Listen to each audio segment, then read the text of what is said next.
स्वागत है आप सभी लोगों का हमारे YouTube channel star GS hub में। हम लोग अपने इस चैनल के माध्यम से इतिहास विषय पर बातचीत कर रहे थे और इतिहास विषय में स्पेशल जो हम लोगों की बातचीत चल रही थी वो टॉपिक था मगध साम्राज्य से संबंधित। यानी कि जो हम लोग टॉपिक पढ़ रहे थे मगध साम्राज्य, इस मगध साम्राज्य पर कई राजवंश अपने अपने हिसाब से शासन किए हैं। जिस राजवंशों के बारे में हमने कुछ आपसे बातचीत किया था, पहले तो हम आपसे बातचीत कर चुके थे, हर्यक वंश से संबंधित सारी मुद्दों पे बातचीत किया था। हर्यक वंश का डिक्लाइन हुआ और डिक्लाइन करने के बाद यहाँ एक नवीन वंश परंपरा का उदय हुआ जो था शिशुनांग वंश। इसके बारे में भी हम लोगों की पूरी क्लास चल चुकी है। शिशुनांग वंश के बाद अगर देखा जाए तो शिशुनांग वंश का डिक्लाइन हो रहा है, अगर इसका पतन हो रहा है तो मगध पे आ रहा है एक नई वंश परंपरा, नंद वंश।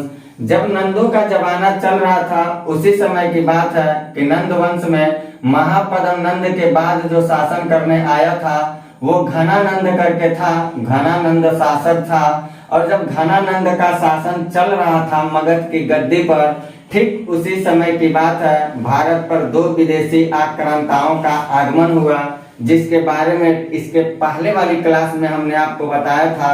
पहला विदेशी आक्रांत थे ईरानी, जो पारसिक या ईरानी जो हकमानी वंश से ताल्लुकात रखते थे।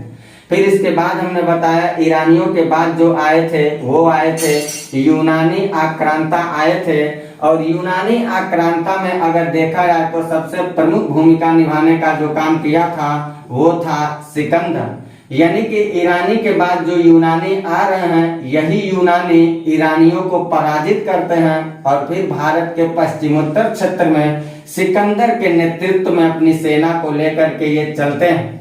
जब भारत की इतिहास की कुछ ये विडंबना चल रही थी, मगध साम्राज्य की गद्दी पर कुछ ये विडंबना चल रही थी, इसी समय का बात है कि घनानंद के शासन काल के समय जब यूनानी आक्रांता से भारतवर्ष गुजर रहा था, ठीक उसी समय घनानंद अपने राज दरबार में एक चाणक्य नामक ब्राह्मण का अपमान भी किया था। और ये जो चाणक्य थे इन्होंने भी तय किया था कि हम घनानंद की सत्ता को नाश करूंगा। और ये क्या करते हैं, एक मासूम नौनिहाल चंदू नाम के लड़के को लेके आते हैं जो इतिहास में चंद्रगुप्त के नाम से बहुत चर्चित होगा। और ये चंद्रगुप्त क्या करेगा, घनानंद की सबसे ताकतवर सत्ता, ये घनानंद की ताकतवर सत्ता और सिकंदर के द्वारा आए हुए जो यूनानी सिंध और पंजाब क्षेत्र में बसे थे, इन दोनों लोगों को क्या करेगा, इन दोनों लोगों को चंद्रगुप्त मौर्य पराजित करेगा, सिकंदर को नहीं करेगा। यहाँ याद रखिएगा, सिकंदर के साथ आए हुए जो यूनानी थे उनको पराजित करके हटाएगा और घनानंद को पराजित करेगा और फिर इस मगध की गद्दी पर एक नई वंश परंपरा की शुरुआत करेगा। और वो वंश परंपरा है मौर्य साम्राज्य। वो वंश परंपरा है मौर्य साम्राज्य। यानी कि आज की जो हमारी क्लास चलने वाली है आपके बीच में, वो चलेगी मौर्य साम्राज्य से संबंधित उन समस्त मुद्दों पे हम लोग बातचीत करने वाले हैं जो परीक्षा के लिए काफी लाभदायक होने वाला है। मौर्य साम्राज्य में अगर देखें तो इसमें बहुत सारे राजा हमको दिखाई देंगे। चंद्रगुप्त मौर्य तो पहले ही दिखाई देगा, फाउंडर यही था। इसके बाद इसका लड़का आ जाएगा, बिंदुसार आ जाएगा और बिंदुसार के बाद इसका लड़का आएगा, अशोक आएगा। ये तीन तो सबसे प्रतापी राजा के रूप में हमें मौर्यों के साथ दिखाई देंगे। ये तीन सबसे प्रतापी शासक के रूप में हमें दिखाई देंगे। लेकिन इस तीन के अलावा भी बहुत छोटे छोटे राजवंश करके आएंगे। हम सारे राजाओं के बारे में आपको पढ़ाएंगे, लेकिन इन तीन के बाद दो और मुख्य रूप से आएंगे, एक दशरथ आएगा और एक संप्रति आएगा। लेकिन मौर्यों के बाद अगर अशोक के बाद देखा जाए तो दशरथ और संप्रति ही थोड़ा ताकतवर बादशाह के रूप में आते हैं। फिर उसके बाद मौर्यों में आने वाले जितने सारे बादशाह होंगे वो टोटल कमजोर टाइप के शासक होंगे। और अंततोगत्वा हम लोग अपने टॉपिक को पढ़ते पढ़ते जब चलेंगे तो लास्ट का एक शासक हम लोगों को मिलेगा बृहद्रथ। और इस बृहद्रथ की हत्या इसी का सेनापति कर देगा और हत्या करके मौर्य साम्राज्य जो चंद्रगुप्त मौर्य के द्वारा बनाया गया रहेगा उस मौर्य साम्राज्य का अंत कर देगा। और फिर हम लोगों की क्लास आगे चलेगी मौर्योत्तर काल से संबंधित। तो आज जो हम मुद्दे पे बात करने चल रहे हैं, हमने आपको हर्यक भी बताया, शिशुनाग भी बताया, नंद भी बताया, ईरानी और यूनानी की बात भी बता चुका। आज मैं अपनी क्लास को लेके चल रहा हूँ मौर्य साम्राज्य से संबंधित उन समस्त मुद्दों पे आपसे बात करूंगा जो परीक्षा के लिए काफी लाभदायक साबित होने वाला। मौर्य साम्राज्य को मैं कवर करने चलता। आज का टॉपिक आप डालिएगा, नोटबुक साथ साथ बनाते चलिएगा आप, और अपना टॉपिक अपना हेडिंग डालिएगा। आज का जो चैप्टर का हेडिंग होगा वो होगा मौर्य साम्राज्य। और मौर्य साम्राज्य में विशेष करके आपको क्या डालना है, सबसे पहला शासक डालना है और उस शासक का नाम डालना है आपको चंद्रगुप्त मौर्य के बारे में हम लोग पढ़ेंगे। लेकिन चंद्रगुप्त मौर्य के बारे में चाहे जितनी सारी बात हम लोग पढ़ना, चाहे जितनी सारी बात पढ़ना ऐतिहासिक दृष्टिकोण से, लेकिन ये चंद्रगुप्त मौर्य के बारे में जो कोई भी ऐतिहासिक दृष्टिकोण से हम लोग बात पढ़ेंगे उसके पहले मैं आपको इसकी जीवनी थोड़ा बताना जरूरी समझूंगा। इसके जीवनी के बारे में पहले मैं आपको बता देता हूँ, उसके बाद परीक्षा में क्या क्या बात पूछे जाते हैं वो सारा मैं व्हाइट बोर्ड पे लिख दूंगा और उन बातों को मैं समझाते हुए अपने क्लास को कवर करूंगा। शायद आप हमारी बातों को समझ पा रहे होंगे। हम क्या कहना चाह रहे हैं, हम ये कहना चाह रहे हैं कि भारत पे एक विशाल साम्राज्य की स्थापना हो रही है, एक विशाल साम्राज्य की स्थापना हो रही है। तो उस साम्राज्य के संस्थापक के बारे में थोड़ा मैं आपको जीवनी बताने चलता हूँ। उसके बाद मैं मौर्य साम्राज्य से रिलेटेड सारे पुरातात्विक और साहित्यिक स्रोतों के आधार पर क्लास का नियमित रूप से संचालन करूंगा। तो जीवनी पहले हम इसका बता देते हैं, जीवनी इसका बता देते हैं चंद्रगुप्त मौर्य का। ऐसा कहा जाता है, ऐसा कहा जाता है, ये जीवनी जितनी सारी बातें मैं बता रहा हूँ टोटल आप हिस्टोरिकल लाइफ से बस समझने की कोशिश करिएगा, बहुत ज्यादा उलझना नहीं है आपको। बाकी सवाल क्या क्या पूछेंगे मैं बार बार इस बात को कह रहा हूँ, सवाल क्या एग्जामिनर पूछेगा अभी मैं उसको बाद में बताऊंगा आपको। पहले मैं बताने चल रहा हूँ चंद्रगुप्त मौर्य की जीवनी से संबंधित बातों को। ऐसा ऐतिहासिक दृष्टिकोण से कहा जाता है, मैं शुरू करता हूँ जीवनी। कहा जाता है कि चंद्रगुप्त मौर्य के जो जीवन का शुरुआत होता है वो शुरुआत होता है पिप्पली वंश से होता है। पिप्पली वंश से शुरुआत होता है। और पिप्पली वंश से शुरुआत कैसे होता है, इसके माता और पिता जो बताए जाते हैं, इसके माता और पिता जो बताए जाते हैं वो मोर पालक थे, वो मोर पालक थे। यानी कि एक भाषा में हम कह सकते हैं कि ये मोर पालक यानी कि मौर्य वंश से बिलोंग करता था। पिपली वन जो है, ये पिपली वन की अगर हम बात करें तो आज के डेट में आपको जाना पड़ेगा उत्तर प्रदेश में रहने वाले गोरखपुर एक शहर के कुसमी जंगल के नाम से जो जाना जाता है। यहीं से इतिहास की शुरुआत होती है। पिपली वन जो है, इस पिपली वन में इसके माता पिता रहते थे और पिता की मृत्यु के बाद जो इसकी माता थी, जो इसकी माता जी थी, ये माता जी क्या करती हैं, सीधे इस गोरखपुर से ट्रांसफर होती हैं और ये पहुंचती कहाँ हैं, बिहार में पहुंचती हैं। और विशेष करके बिहार में कहाँ पहुंचती हैं, पाटलिपुत्र में ये पहुंचती हैं। और पाटलिपुत्र में जहाँ जाती हैं वहां पर क्या होता है, इनसे मुलाकात होता है एक गौपालक से मुलाकात होता है। जो गौपालक इसकी माता जी को अपने बहन का दर्जा दे देता है, एक बहन के दर्जा को दे करके अपने घर ही इनका लालन पालन करना शुरू कर देता है। इस गौपालक के यहाँ रह कर ही जो चंद्रगुप्त मौर्य आज जाना जाता है, यानी कि इस माँ का जो औलाद था उसका नाम जो बताया जाता है, इस माँ का जो औलाद था उसका नाम चंदू बताया जाता है, चंदू बताया जाता है। यानी कि गौपालक के घर रह करके जो चंदू था, ये चंदू एक खेल खेल रहा था और ये जो खेल खेल रहा था, जो खेल ये खेल रहा था, उस खेल का नाम राजकीलन खेल था। यानी कि चंदू नाम का जो लड़का था वो स्वयं को राजा बना था और अपने सहपाठियों को प्रजा बना करके उन लोगों के ऊपर शासन की बातचीत कर रहा था।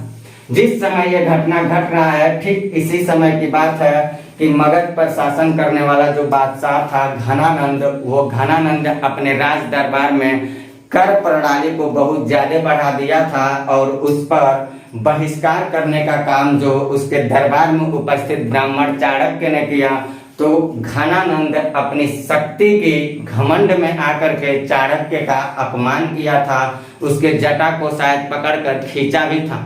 और घनानंद चाणक्य ने क्या किया, संकल्प रखा कि मैं घनानंद की सत्ता को क्या करूंगा, जब तक उखाड़ नहीं फेंकूंगा तब तक मैं अपने जटा से संबंधित जो बातें थी, जो जटाओं लोग करते हैं, जो जटा ब्राह्मण वर्ग के लोग होते हैं, देखिएगा वो जटा को बांध के रखते हैं लोग, उन्होंने खोला था और बांधने की संकल्प को लेकर रखा था। तो घनानंद इसी लालच में, इसी जोश में निकला था, सॉरी चाणक्य इसी जोश में घनानंद के दरबार से निकले थे। और जैसे निकले थे ठीक उसी समय चंदू लड़के से उनकी मुलाकात हो जाती है। और ये चंदू लड़का क्या कर रहा था, राज किलम खेल खेल रहा था। चाणक्य को लगा कि शायद अगर इस लड़के को मैं प्रशिक्षित कर दूं तो शायद यह हमारे संकल्प को बड़े आसानी से पूरा कर सकता है।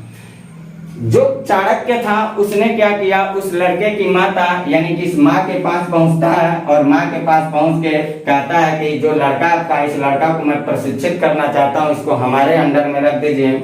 माँ जो थी इस गौपालक का सलाह लेकर अपने औलाद को क्या करती है, सीधे चाणक्य के हाथों पे सौंप देती है। यानी कि अब जो चंदू है वो किसके हाथ आ गया, अब आ जाता है चाणक्य के पास चंदू चला आता है। चाणक्य क्या करता है, चाणक्य इसको सीधे ले जाता है तक्षशिला विश्वविद्यालय और तक्षशिला विश्वविद्यालय में क्या करता है, इसका नामांकन करवा देता है और यहीं पे अपना पठन पाठन का कार्य शुरू कर देता है। और जब चंदू नाम का लड़का तक्षशिला विश्वविद्यालय में पढ़ रहा होता है उस समय चाणक्य क्या करता है, चाणक्य जो था उसके सामने दो चुनौती रखा। पहला चुनौती ये था सिकंदर प्लस यूनानी को हटाना है। और दूसरा सबसे महत्वपूर्ण जो संकल्प था वो घनानंद की सत्ता को उखाड़ फेंकना है। इसी संकल्प को लेकर के चंद्रगुप्त मौर्य, जो चंदू नाम का लड़का था, उसने क्या किया, जरा उसको हम ऐतिहासिक फिगर के माध्यम से बताने की कोशिश करता आपको। ये क्या कर रहा है, जरा यहाँ फिगर साथ साथ बनाते चलिएगा, फिगर को आप साथ साथ बनाते चलिएगा। सपोज करिए पाकिस्तान का एरिया है और यहाँ पे है तक्षशिला विश्वविद्यालय।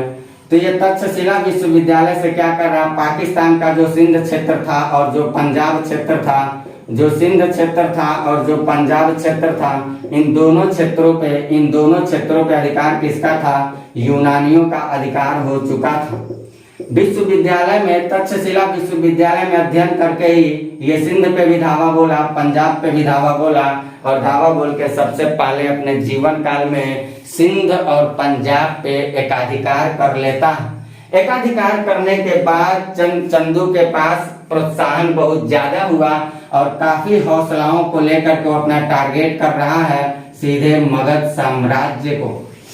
मगध साम्राज्य को टारगेट कर रहा है। यानी कि अपने गुरु की सहायता लेता है, चाणक्य की सहायता लेता है और चाणक्य की सहायता को लेकर के क्या करता है, चंदू सीधे धावा बोलता है, यहाँ से सीधे धावा बोलता है मगध की सेंटर में।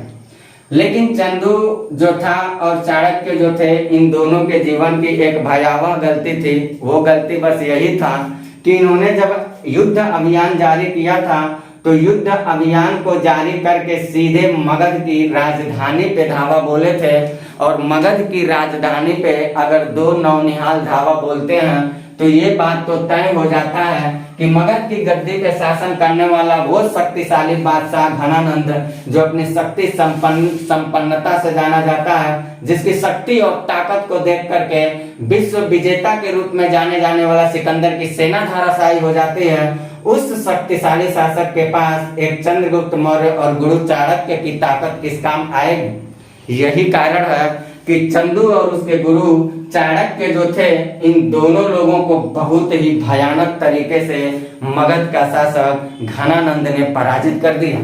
और पराजय से मुंह मोड़ करके ये लोग सीधे क्या करते हैं, ये सीधे यहाँ से रवाना करते हैं और जाते हैं जंगली इलाकों में। और जंगली इलाकों में जाकर के ये शरण लेते हैं लोग अपने जान को बचाने के लिए। लेकिन यहाँ से प्रकृति की और होनी जो होता है नियतिवादी और भाग्यवादी सिद्धांत जो आजीवक संप्रदाय कहते थे, वो कहीं ना कहीं कुछ हद तक माना भी जा सकता है, क्योंकि कभी कभी नियति की लिखी गई जो भाग्य की बातें होती वो उजागर भी होती है, उसके लिए भी कोई समय निर्धारित होता है। इस जंगली इलाकों में जाने के बाद क्या होता है, दोनों साहब लोग पराजय से मुंह मोड़ के तो गए ही थे। इन दोनों लोगों को काफी भयावह भूख लगी थी, आंधी तूफान की मौसम हो चुकी थी। इस जंगल में ही एक वृद्ध माँ थी, जो वृद्ध माँ क्या करती है, इन लोगों को भोजन देने का काम करती है। एक वृद्ध माँ थी, इस वृद्ध माँ के पास दोनों साहब पहुंचते हैं। कौन पहुंचते हैं? चंदू साहब पहुंचते हैं, और इनके जो गुरु थे चाणक्य साहब पहुंचते हैं। इनके जो गुरु थे चाणक्य साहब पहुंचते हैं, यानी कि ये दोनों साहब पहुंचते हैं खाना खाने के लिए। जब चंदू खाना को थाली में डाला हाथ, तो उसने सीधे बीचों बीच थाली से भोजन को निकालने की कोशिश किया। गर्म खाना के वजह से हाथ जल गया, और जल जाने के वजह से वृद्ध माँ का ही का स्टेटमेंट था कि खाना को अगर खाना है तो किनारे किनारे से शांत करके ठंडा करके खाओ, अगर बीच से खाओगे तो निसंदेह हाथ जल जाएगा। सामने खड़े गुरु चाणक्य को ये ज्ञान हुआ कि मैंने जीवन में अपने बहुत बड़ा गलती किया, अगर किसी भी काम को करना है तो किनारे से ही करना समुचित होगा। हमने भी अपने जीवन काल में अगर युद्ध नीति को अपनाया तो घनानंद के सीधे सेंटर पे धावा बोल दिया। हमें उससे पराजय उस पे विजयी पाने के लिए उसके राज्य के किनारे और सीमावर्ती क्षेत्रों को धीरे धीरे जीतने के बाद अगर घनानंद पे धावा बोलता तो शायद घनानंद की सत्ता को पराजित कर देता। और इस संकल्प को लेकर के दोबारा कमर कस के चलते हैं और इसके बारे में बताने का काम करते हैं इतिहासकार जस्टिन। ये इतिहासकार जस्टिन थे, और याद रखिएगा ये जस्टिन की बात कई जगहों पे नेट और जेआरएफ एग्जाम में पूछा जा चुका है कि किस इतिहासकार ने चंद्रगुप्त मौर्य की सेना को डाकुओं का गिरोह कहा था। और इन्होंने लगभग ये बताया था कि ये 6 लाख सेना को लेकर के पूरे भारत को रौदा था।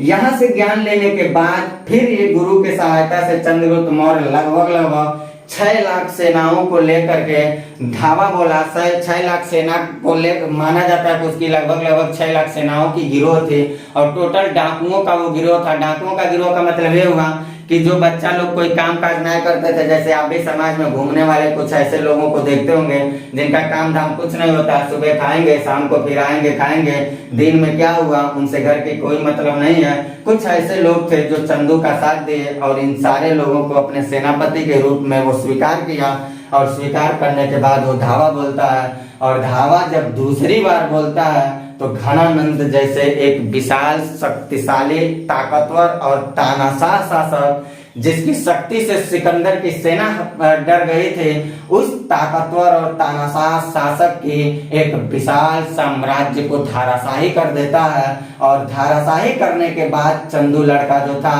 वो मगध की पाटलिपुत्र पे अपना एकाधिकार करता है, और एकाधिकार करने के बाद वो गद्दी पर बैठता है। अभी मैंने जितनी सारी बात बताई ये चंद्रगुप्त मौर्य के जीवन से रिलेटेड था, लेकिन गद्दी पे बैठ के वो क्या करता है, सवाल यहाँ से पूछा जाता है। अब हम उन मुद्दों को आपको बताने चल रहे हैं। अब मैं तो ये बता दिया कि चंद्रगुप्त मौर्य गद्दी पर बैठ गया, तो कब बैठा, क्या किया, किस जाति धर्म का था, किससे लड़ा, किससे नहीं लड़ा, शादी किया कि नहीं किया, इन सारी मुद्दों पे मैं आपसे करता हूँ बातचीत। अगर इतनी बात को चाहें समझने के लिए जीवन की यात्रा को, तो आप ले सकते हैं स्क्रीनशॉट, वरना हम बढ़ने चलते हैं। अब आपको अगली कदम पे चंद्रगुप्त मौर्य से संबंधित ऐतिहासिक दृष्टिकोण वाली उन बातों को बताने जो परीक्षा में पूछे जाते हैं। चंद्रगुप्त मौर्य को जानने से पहले हम लोग ये देख लेते हैं कि जो मौर्य साम्राज्य हम लोग पढ़ रहे हैं, इस मौर्य साम्राज्य के बारे में रिसोर्सेज कौन कौन से मिलते हैं। अगर रिसोर्सेज की हम बात करें तो पूरे मौर्य साम्राज्य के बारे में बताने का जो काम करता है वो एक तो लिटरेचर प्रूफ हम लोगों को मिलता है, यानी कि साहित्यिक साक्ष्य, और दूसरा मिलता है पूरा तात्विक स्रोत है या साक्ष्य है, यानी कि आर्कियोलॉजिकल प्रूफ है। इन दो स्रोतों के आधार पर पूरे मौर्य साम्राज्य के बारे में बताया गया है। अगर हम साहित्यिक साक्ष्यों को देखें तो कौटिल्य के द्वारा लिखा गया जो पुस्तक था वो अर्थशास्त्र मौर्य साम्राज्य के बारे में बताता है। मेगास्थनीज के द्वारा लिखा गया जो इंडिका पुस्तक है ये भी मौर्य साम्राज्य के बारे में बताता है। इसके अलावा बहुत सारे पुराणों में भी मौर्य साम्राज्य और उनसे संबंधित राजाओं के बारे में जिक्र किया है, और साथ ही साथ बौद्ध और जैन ग्रंथों के आधार पर भी हम इनके बारे में बताते हैं। इसके अलावा अगर देखें पुरातात्विक रिसोर्सेज में, तो बहुत सारे अभिलेख अशोक के द्वारा बनवाए गए हैं, शिलालेख हैं, स्तंभ लेख हैं और गुहा लेख हैं। जब अशोक पढ़ाऊंगा तो मैं सारी मुद्दों पे बातचीत करूंगा। हम आपको मौर्य साम्राज्य की पूरी पृष्ठभूमि को तैयार किया चंद्रगुप्त मौर्य के जीवनी से। अब हम बताने चलते हैं आपको चंद्रगुप्त मौर्य से का शासन काल जो देखा जाता है वो 323 ईसा पूर्व से लगभग 298 ईसा पूर्व के आसपास बताया जाता है। परीक्षा के दृष्टिकोण से अगर देखा जाए तो मौर्य साम्राज्य के संस्थापक के रूप में जो जाना जाता है वो चंद्रगुप्त मौर्य था, जिसकी जीवनी अभी हमने चर्चा किया है। इसके जो गुरु थे वो चाणक्य बताए जाते हैं, जिनका नाम कौटिल्य और विष्णुगुप्त भी बताया जाता है। इन्हीं की सहायता से नंदों की सत्ता को पराजित किया, और साथ ही साथ यूनानी जो सिंध और पंजाब क्षेत्र में बसे थे उन लोगों को भी पूरी दमनकारी नीतियों के सहारा लेकर के उन्हीं की सत्ता को उखाड़ फेंका था। जब चाणक्य के हाथ चंद्रगुप्त मौर्य लगता है तो इसका अध्ययन हमने कहानी में बताया, तक्षशिला विश्वविद्यालय में इसकी पूरी पठन पाठन का काम शुरू करा दिया जाता है, और वहीं पे अपने पठन पाठन काम शुरू करने के ही समय अपने जीवन की प्रारंभिक सफलता है सिंध और पंजाब क्षेत्रों पर विजय अभियान से करता है। सिंध और पंजाब क्षेत्र के विजय अभियान के बाद चंद्रगुप्त मौर्य सीधे मगध की तरफ रवाना होता है, और मगध की तरफ जब रवाना होता है तो मगध पे शासन करने वाले शासक घनानंद की सत्ता को निसंदेह उखाड़ फेंकता है। ऐसा मैंने आपको सारी कहानी बताया। चंद्रगुप्त मौर्य किस जाति का था, इस पर विद्वानों का बहुत ही मतभेद आता है। तमाम सारे इतिहासकार और तमाम सारे धर्म से जुड़ी हुई किताबें जो हैं वो चंद्रगुप्त मौर्य के जाति पे अनेक प्रकार की बातों का उल्लेख करते हैं। अगर देखा जाए तो इसमें जो ब्राह्मण साहित्य है चंद्रगुप्त मौर्य को शूद्र जाति का बताता है। बौद्ध और जैन ग्रंथों को देखा जाए तो क्षत्रिय जाति का बताया जाता है चंद्रगुप्त मौर्य। विशाखा दत्त, ये मुद्रा राक्षस एक पुस्तक है जिसके रचयिता विशाखा दत्त थे। तो विशाखा दत्त की लिखी गई किताब मुद्रा राक्षस में चंद्रगुप्त मौर्य को ब्रीसल शब्द से प्रयोग किया गया है, जिसका मतलब होता है निम्न जाति, यानी कि किसी निम्न जाति का यह संतान बताया जाता है। साथ ही साथ अगर देखा जाए रोमिला थापर जो इतिहासकार थे ये चंद्रगुप्त मौर्य को वैश्य जाति से संबोधित करते हैं। चंद्रगुप्त मौर्य चाहे जिस जाति का हो, इस पे बहुत सारी भ्रांतियां आती है, लेकिन वर्तमान परिस्थिति में अगर जिस जाति परंपरा से चंद्रगुप्त मौर्य को संबोधित किया जाता है वो मौर्य वंश से ही, जो आज के डेट में हम लोग मौर्य परंपरा मौर्य जाति को रखने वाले लोगों को ओबीसी कैटेगरी में रखते हैं, यानी कि इतिहासकार रोमिला थापर की बात कहीं न कहीं सर्वमान्य दिखाई देता है। चाहे जो कुछ भी हो, लेकिन चंद्रगुप्त मौर्य जो था वो अपने साम्राज्य विस्तार की नीतियों में बहुत ही कूटनीतिक चाल का पालन करते हुए एक छोटे से मगध राज्य को विशाल साम्राज्य में कन्वर्ट करने का काम करता है। और उसको अगर देखा जाए तो हम यहाँ पे एक ले लेते हैं, सपोज करिए ये भारत है, सपोज करिए यहाँ पे हम भारत को बना लेते हैं, ये भारत देश है।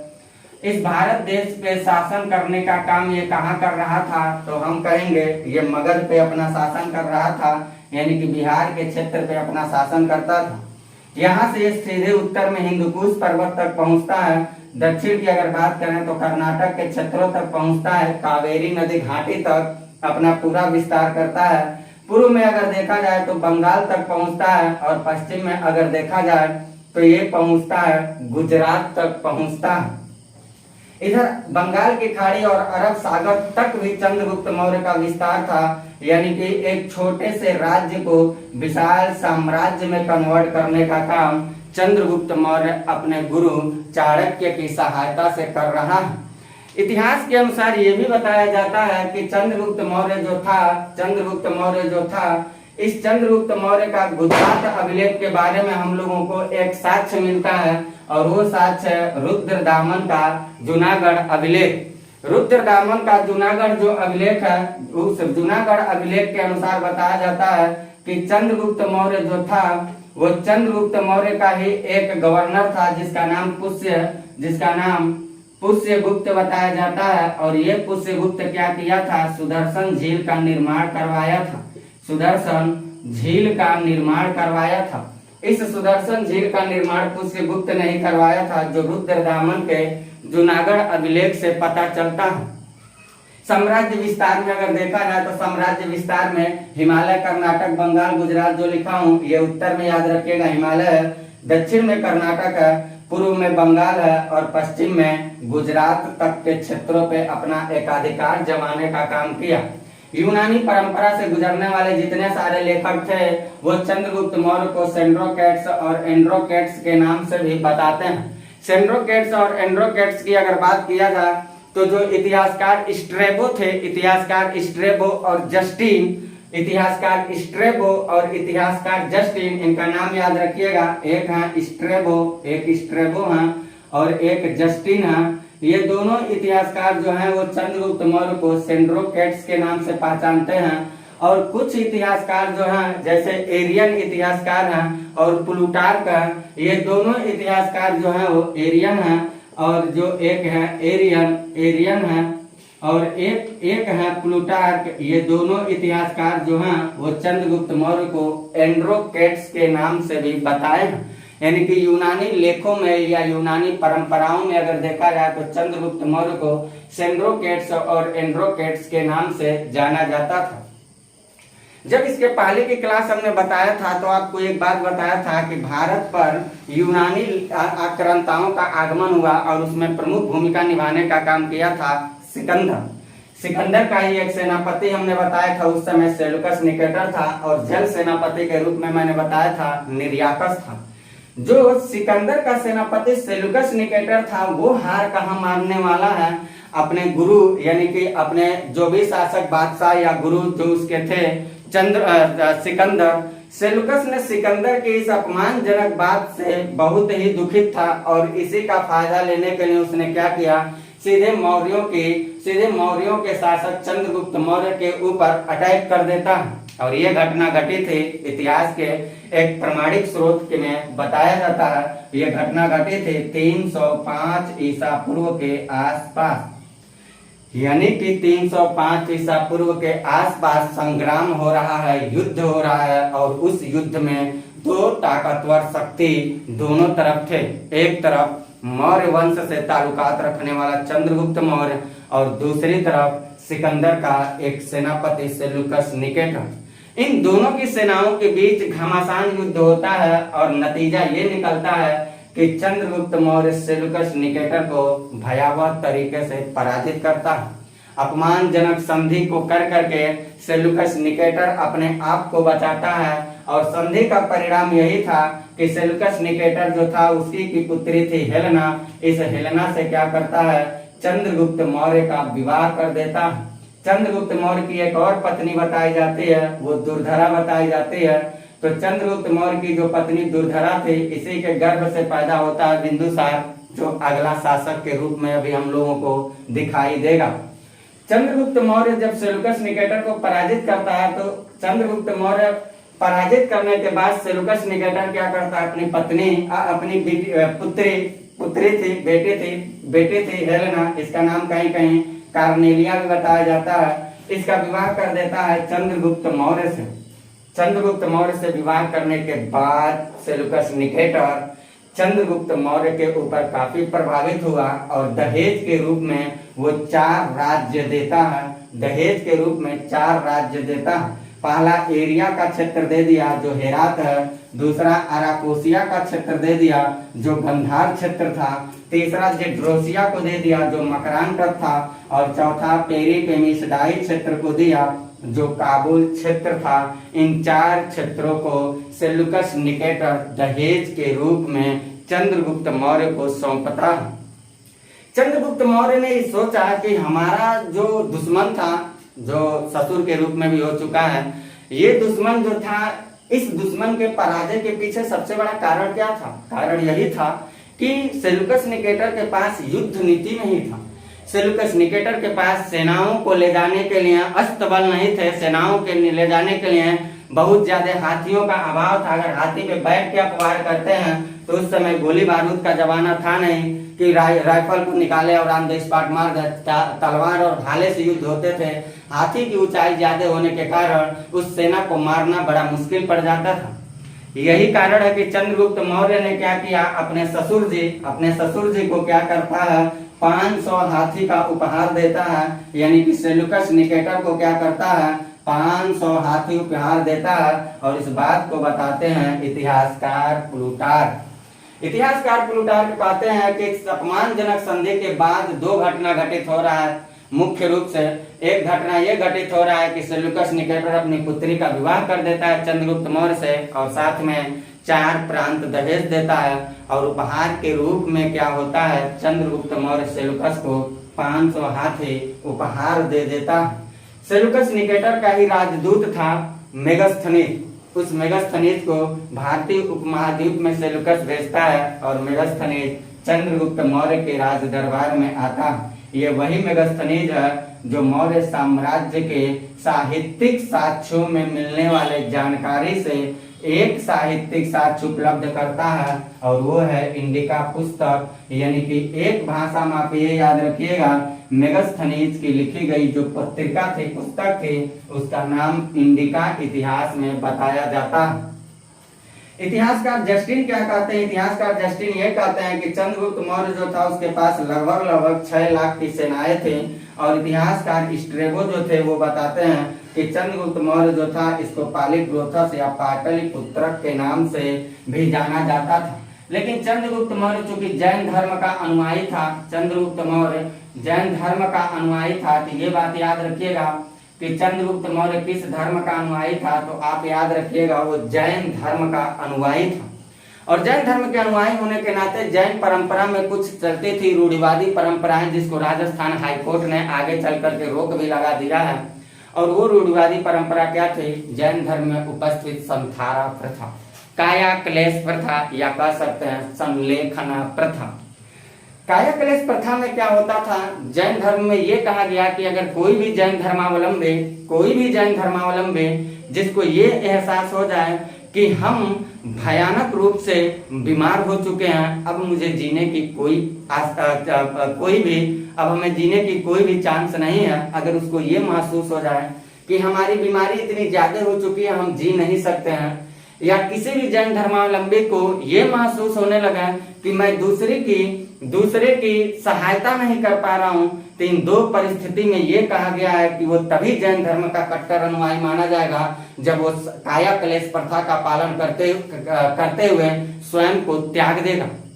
चंद्रगुप्त मौर्य चूंकि जैन धर्म का कट्टर अनुयायी था, यही कारण है कि चंद्रगुप्त मौर्य के शासनकाल में 12 वर्षों का मगध पर अकाल पड़ जाता है।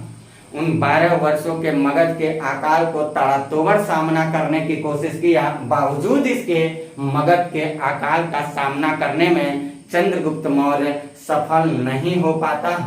नहीं सफल हो पाने के वजह से चंद्रगुप्त मौर्य सीधे काया क्लेश प्रथा का पालन किया और वो क्या करता है, बिहार से सीधे कर्नाटक के क्षेत्र में आता है और कर्नाटक में ये कहाँ पहुंच जाता है, कर्नाटक में जब आता है तो यहीं पे श्रवण बोलगेला नामक एक स्थान था। श्रवण बोलगेला नामक एक स्थान था। ये श्रवण बोलगेला नामक स्थान चंद्रगिरी पहाड़ी के आसपास था।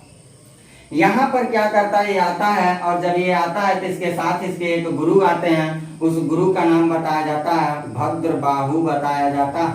यानी अपने गुरु भद्रबाहु के साथ चंद्रगुप्त मौर्य बिहार से चलता है कर्नाटक और कर्नाटक में आकर के श्रवण बोलगेला नामक स्थान पर चंद्रगिरी पहाड़ी के आसपास संलेखना प्रथा का पालन करता है, यानी कि काया क्लेश प्रथा का पालन करता है। और काया क्लेश प्रथा का पालन करके बिना अन्न जल धारण किए अपने आप को यहीं त्याग देता है और यहीं पे चंद्रगुप्त मौर्य की मृत्यु हो जाती है। और वो मृत्यु इतिहास में 298 ईसा पूर्व के आसपास दर्ज किया गया।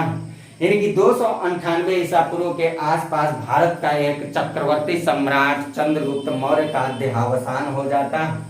चंद्रगुप्त मौर्य के मरने के बाद जो इसके गुरु भद्रबाहु थे वो यहाँ से शिष्यों को लेकर के जब ऊपर चले तो यहाँ आप देखिएगा भारत के बीचों बीच से एक लाइन गुजरती है जिसको हम लोग कहते हैं 23.5 डिग्री उत्तरी अक्षांश रेखा, जिसे कर्क रेखा के नाम से जाना जाता है। इस 23.5 डिग्री उत्तरी अक्षांश के ऊपर जैसे भद्रबाहु अपनी सेना को, अपने अनुयायी को लेकर पहुंचते हैं, तो ऊपर ये उत्तरी क्षेत्र में जब चंद्रगुप्त मौर्य के साथ भद्रबाहु नीचे आए थे, तो ऊपर के क्षेत्रों का जो नेतृत्व कर रहे थे वो स्थूलभद्र कर रहे थे। जैसे चंद्रगुप्त मौर्य यहाँ मरता है, यहाँ से भद्रबाहु लेके चलते हैं उत्तर के तरफ। स्थूलभद्र के जो अनुयायी थे वो भद्रबाहु के अनुयायी को एक्सेप्ट नहीं करते हैं, कहते हैं कि आप दक्षिणी जैन हो, आप हमारे में समाहित नहीं हो सकते हो। दक्षिणी जैन का मतलब ये हुआ कि दिगंबर हो, यानी कि ये भद्रबाहु के जितने सारे अनुयायी थे उनको दिगंबर घोषित किया गया, और ऊपर स्थूलभद्र के जो अनुयायी थे वो श्वेतांबर अपने आप को घोषित किए। यानी कि जैन धर्म की जो नीति चली है, जैन धर्म की जो समिति चली है, वो आप पढ़ते होंगे, हमने जैन धर्म में पढ़ाया भी कि जैन धर्म की पहली संगति चंद्रगुप्त मौर्य के शासनकाल में होती है, और उस समय जैन धर्म का 2 वर्गों में विभाजन हो जाता है। एक वर्ग जो था वो भद्रबाहु के नेतृत्व में था, जो दिगंबर कहलाया। दूसरा वर्ग जो था वो स्थूलभद्र के नेतृत्व में था, जो श्वेतांबर कहलाया। और जैन धर्म यहीं पर 2 वर्गों में विभक्त हो जाता है। भारत का एक ऐसा राजा था चंद्रगुप्त मौर्य, जिसके बारे में ये भी कहा जाता है कि वो प्रजा में बहुत ज्यादा विश्वास रखता था। प्रजा के विश्वास के लिए ही उसने अपने आप को त्याग दिया, क्योंकि भारत पर इतनी बड़ी सत्ता को स्थापित करने वाला एक व्यक्ति अपनी प्रजा के सुख को नहीं देख पाने के कारण ही त्यागा था अपने प्राण को। ये बहुत बड़ी बात इतिहास के हिसाब से दर्शाया जा रहा है, बहुत ही बड़ी बात ये इतिहास के हिसाब से दर्शाया जा रहा है, क्योंकि चंद्रगुप्त मौर्य के बारे में यही कहा जाता है कि उसने कहा भी था कि प्रजा सुखे सुखम राज्ञा च प्रजा नाम च हिते हितम। ऐसा करके कुछ उसने अपना स्टेटमेंट भी जारी किया था, जिस स्टेटमेंट का पूरी मतलब यही निकलती है कि प्रजा के हित में ही राजा का हित है, और प्रजा के हित में ही राजा का हित है। राजा को जो हितकर लगे वो हितकर नहीं है, अपितु हितकर वो है जो प्रजा को अच्छा लगे। यानी कि जनता की अगर खुशी नहीं मिल पाती है तो राजा को किसी भी कीमत पर राजत्व चलाने का अधिकार नहीं होता है। ये बात अर्थशास्त्र पुस्तक में स्पेशल दर्शाया गया है, और इस बात का भी पालन किया है भारत का एक चक्रवर्ती सम्राट चंद्रगुप्त मौर्य। चंद्रगुप्त मौर्य के देहावसान के बाद बताया जाता है कि इसकी गद्दी पर इसकी पत्नी जो दुर्धरा थी, इसी के गर्भ से पैदा हुआ जो औलाद था बिंदुसार, वही बिंदुसार कमान को संभालने के लिए आता है। यानी कि चंद्रगुप्त मौर्य के बाद हम लोगों को जो पढ़ना है वो पढ़ना है बिंदुसार। तो बिंदुसार को पढ़ाने के लिए हम क्या करेंगे, अगले क्लास में आएंगे तो बिंदुसार को पढ़ाएंगे। अभी की जो क्लास चल रही है इस क्लास में आप चंद्रगुप्त मौर्य से रिलेटेड इन बातों को याद रखिए, इतनी सारी बातों को, क्योंकि आप ही लोगों का कमेंट आता रहता है कि वीडियो बहुत बड़ा होता जा रहा है। इसीलिए हमने क्या किया, शासक वाइज सोचा पढ़ाते चलेंगे, शासक वाइज रहेगा, हर वीडियो अलग अलग प्ले लिस्ट में सारी वीडियो को मैंने अलग अलग दर्ज करके पूरा सुव्यवस्थित रूप से किया है। अगर आप चाहें तो प्ले लिस्ट में जाकर के पूरी वीडियो को क्रमबद्ध तरीके से अध्ययन करके आप अपने प्रतियोगी परीक्षा को बहुत ही आसान कर सकते हैं। तो अगली क्लास में जब हम मिलते हैं तो आपको अगली क्लास में इसी मौर्य साम्राज्य से ताल्लुकात रखने वाले दूसरे बादशाह के बारे में पढ़ाता हूँ, दूसरे राजा के बारे में, और वो राजा है बिंदुसार। इतनी सारी बातों का आप ले सकते हैं स्क्रीनशॉट, इन सारी बातों को ले लीजिए स्क्रीनशॉट। ये सारी बात परीक्षा के लिए बहुत महत्वपूर्ण है। और अगर आप हमारे चैनल से नए जुड़े हैं तो चैनल को सब्सक्राइब करते रहिएगा, ज्यादा से ज्यादा इसे शेयर करिएगा,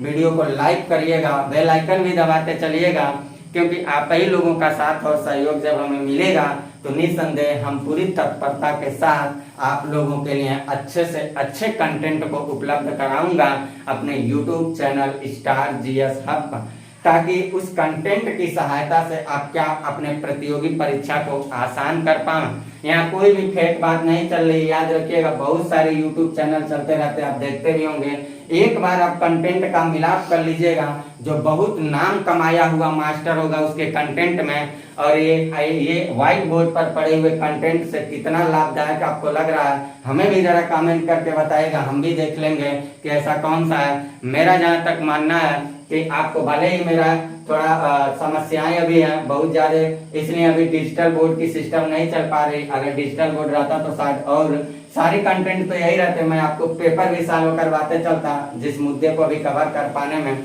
हम असफल हो जा रहे हैं। लेकिन पूरी कंटेंट को आप यहाँ से लिखते चलिएगा, और मिलता हूँ हम अपने अगले टॉपिक के साथ। तब तक के लिए लेता हूँ आपसे इजाजत। Bye, best of luck.